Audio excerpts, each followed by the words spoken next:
चलिए दोस्तों बात करते हैं इस एक और क्वेश्चन के बारे में। इस क्वेश्चन में एग्जामिनर ने क्या कहा है, इफ x ब्रैकेट के अंदर 2 फिर ब्रैकेट के अंदर -4 फिर ब्रैकेट के अंदर -a फिर प्लस में 5 फिर -2 फिर ब्रैकेट के अंदर -2 फिर -a बराबर में 4a दे रखा है और एग्जामिनर ने पूछा है then the value of x, यानी कि एग्जामिनर ने कहा इसको सॉल्व कीजिए और बताइए कि इसका राइट आंसर क्या है।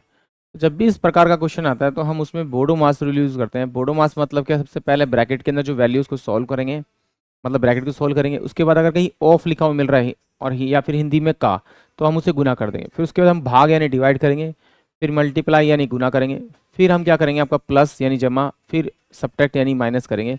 इस रूल के अकॉर्डिंग इस क्वेश्चन को सॉल्व करेंगे। चलिए आइए सॉल्व करते हैं। जब मैं इधर से इसको सॉल्व करना शुरू करूँगा तो इन दोनों को मैं मल्टीप्लाई करूँगा, तो ये मेरे पास कितना 4a हो जाएगा आपका, यानी पॉजिटिव का क्या हो जाएगा 4a।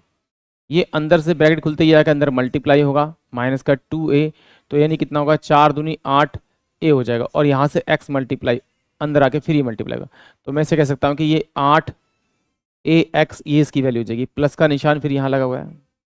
सेम ऐसे सॉल्व करेंगे तो अब मुझे पता है कि ये तीनों वैल्यू आपस में जाके, यानी तीनों नहीं कि चारों ही वैल्यू आपस में जाके लास्ट में मल्टीप्लाई तो होनी होनी है।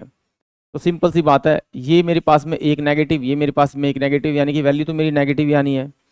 तो ये कितना 5 दूनी 10 10 दूनी 20, यानी कि माइनस का 20